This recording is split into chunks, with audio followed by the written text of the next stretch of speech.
नमस्कार दोस्तों, आर्यमा ज्ञान संबोधि में आप सभी का स्वागत है। आज की इस ज्ञान संबोधि में हम द्विवेदी युग के प्रमुख कवि और उनकी रचनाओं पर चर्चा करेंगे। जब भी हम द्विवेदी युग की बात करते हैं तो उसके कवियों, खासतौर से मैथिली शरणगुप्त, रामनरेश त्रिपाठी, अयोध्या सिंह उपाध्याय, हरिओद, ये ऐसे कवि हैं जिन्होंने उस काल का बड़ा श्रेष्ठ साहित्य लिखा। कहीं साकेत जैसा महाकाव्य लिखा गया, कहीं प्रिय प्रवास जैसा खड़ी बोली का पहला महाकाव्य लिखा गया। तो ये ऐसी रचनाएं हैं जिन पर चर्चा करना बहुत आवश्यक है। तो द्विवेदी युग में प्रवेश करने के लिए उससे संबंधित कवियों और उनकी रचनाओं की चर्चा अपेक्षित रहती है। तो मैंने कुछ बिंदुओं के माध्यम से द्विवेदी युग के कवियों को, प्रमुख कवियों को कवर करने का प्रयास किया है। आशा करता हूँ कि मेरा ये व्याख्यान आपको बहुत अच्छे तरीके से समझ में आएगा। तो हम आइए उन बिंदुओं पर चर्चा करते हैं। सबसे पहले अयोध्या सिंह उपाध्याय हरिओद द्विवेदी युग के प्रमुख कवि हैं।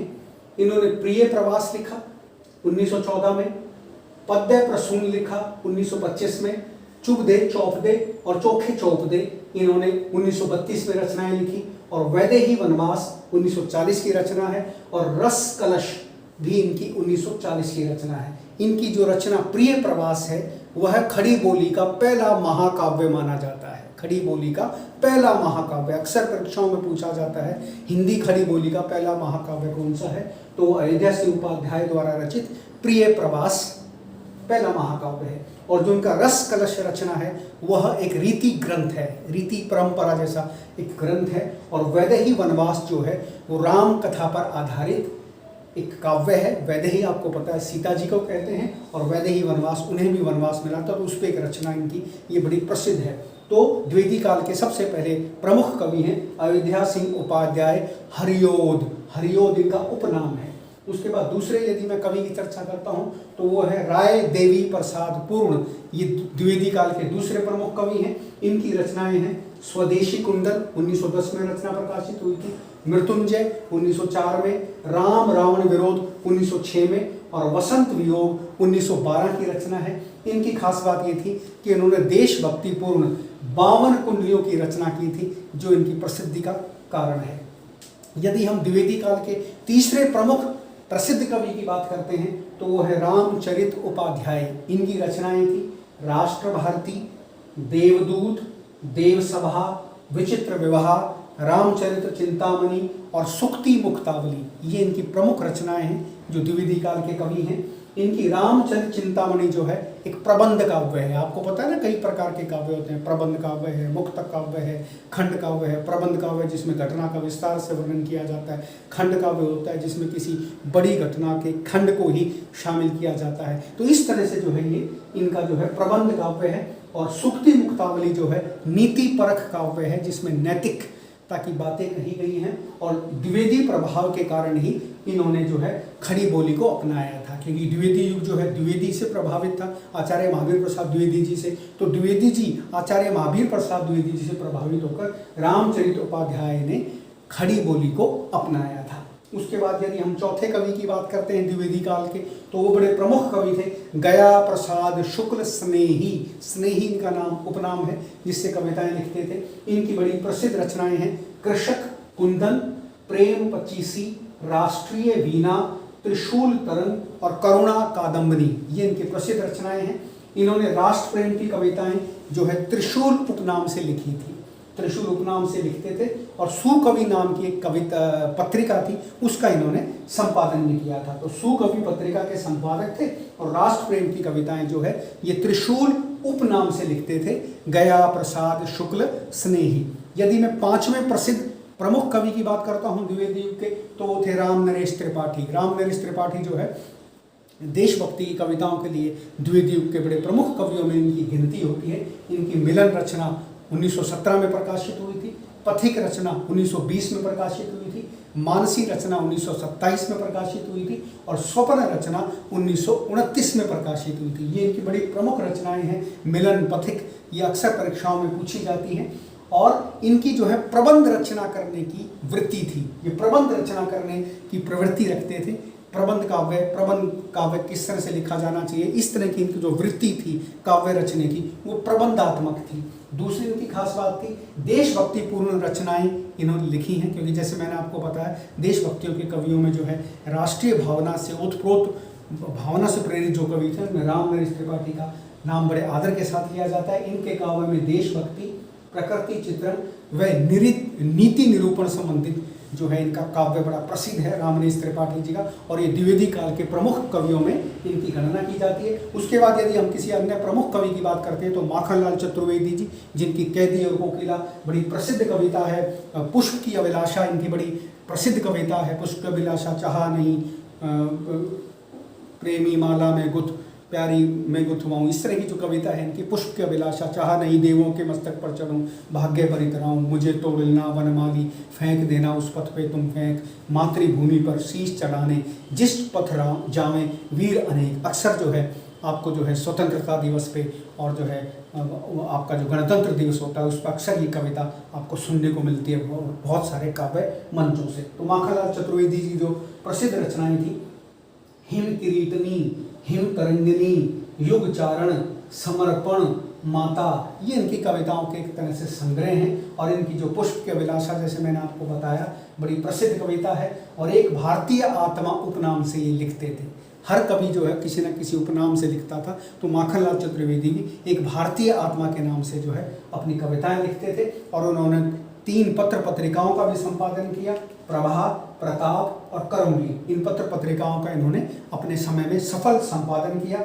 यदि मैं उसके बाद बात करता हूँ 7वें नंबर पे, तो द्विवेदी काल की बड़ी प्रसिद्ध एक कवित्री हुई है जिनका नाम सुभद्रा कुमारी चौहान है। सुभद्रा कुमारी चौहान ने भी जो है राष्ट्रीय भावना से ओतप्रोत कविताएं लिखी हैं। उनकी झांसी की रानी कविता बड़ी प्रसिद्ध है। कोबलड़ी मर्दानी, वह तो झांसी वाली रानी थी, हर दिल बुंदोनों से सुनी एक कहानी थी। तो ये बड़ी प्रसिद्ध कविता इनकी उस समय बड़ी प्रसिद्ध हुई थी।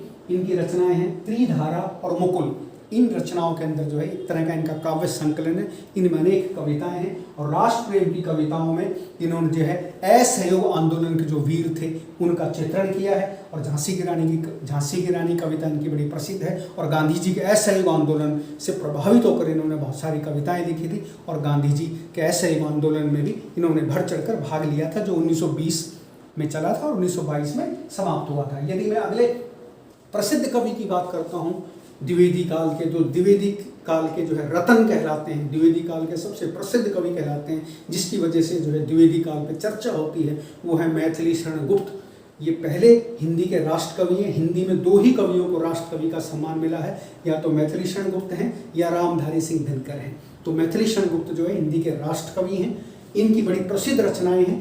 पहली रचना है इनकी जयद्रथ वध, जो 1910 में प्रकाशित हुई थी। दूसरी रचना है भारत भारती, जो 1912 में प्रकाशित हुई थी।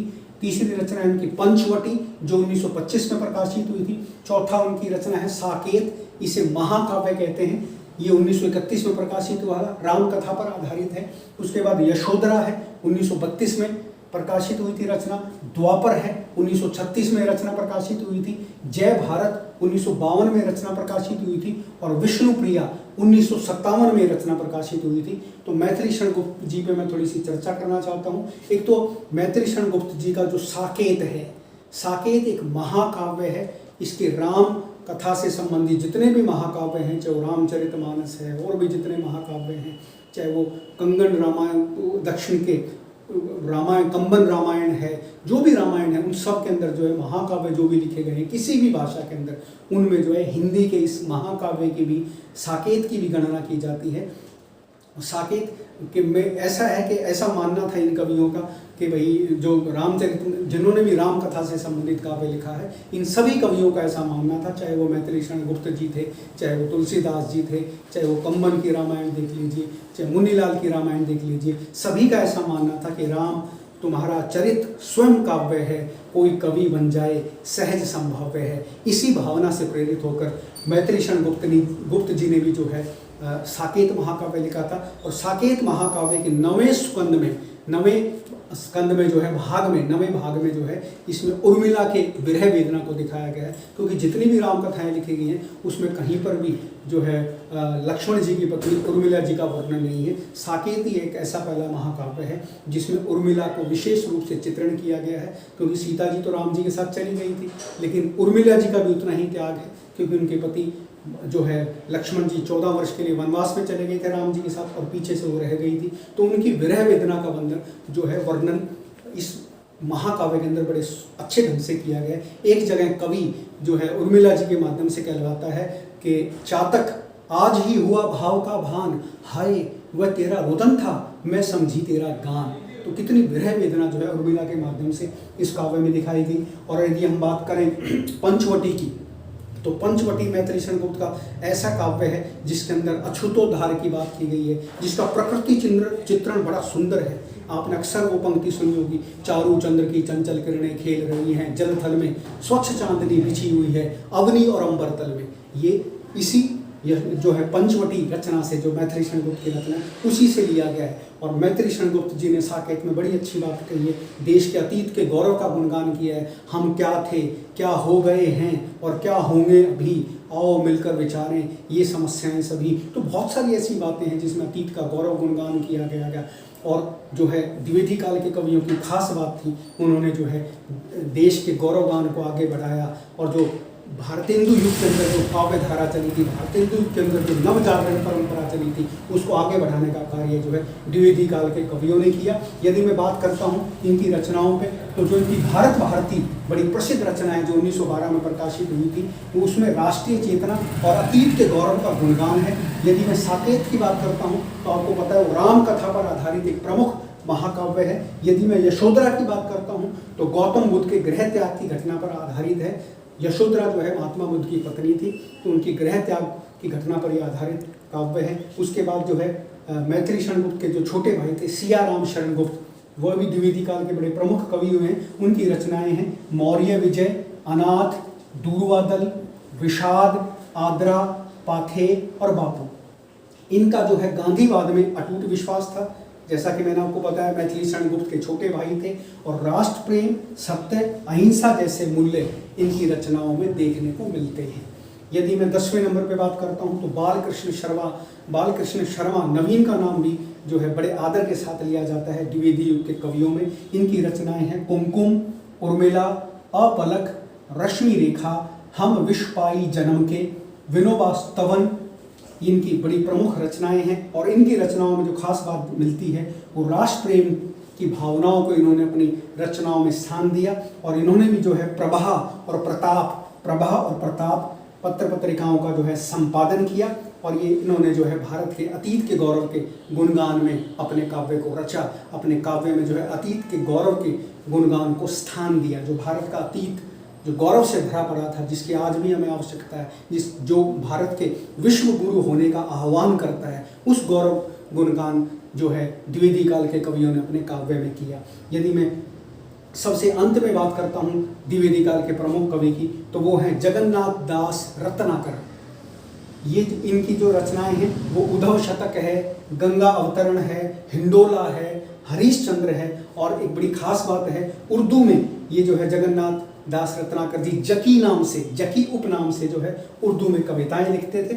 और द्विवेदी युग के ये पहले ऐसे कवि थे जो ब्रज भाषा में लिखते थे, क्योंकि जैसा कि आपको मालूम है द्विवेदी युग के अंदर जो है खड़ी बोली को प्रतिष्ठित किया गया था। खड़ी बोली जो है द्विवेदी युग के कवियों की प्रमुख भाषा थी। लेकिन जगन्नाथ दास रत्नाकर इसके अपवाद थे। इन्होंने ब्रज भाषा में अपने काव्य की रचना की। और जो इनका उद्धव शतक रचना है वो भ्रमर गीत परंपरा का एक ग्रंथ है। वही भ्रमर गीत जो भक्ति काल में सूरदास जी से परंपरा चली थी, भ्रमर गीत, सूरदास, नंददास जो परंपरा चली थी, तो उसी परंपरा का ये भ्रमर गीत जो है ग्रंथ है उद्धव शतक, जो जगन्नाथ दास रत्नाकर जी ने लिखा। तो मैं समझता हूँ कि द्विवेदी युग के जो मैंने आपको 11 कवियों की रचनाएं, उनसे संबंधित जो संक्षिप्त बिंदु आपको बताए, वो बिंदु आपको समझ में आए होंगे। यदि आपको मेरा ये व्याख्यान सही लगा, इसमें आपको लगा कि तथ्य द्विवेदी युग के अनुसार हैं, तो मेरे इस चैनल को सब्सक्राइब करना ना भूलें। अगले लेक्चर में मैं फिर द्विवेदी युग की किसी घटना को या किसी वृत्ति को लेकर के आपके सामने फिर से उपस्थित होता हूँ। तब तक के लिए धन्यवाद।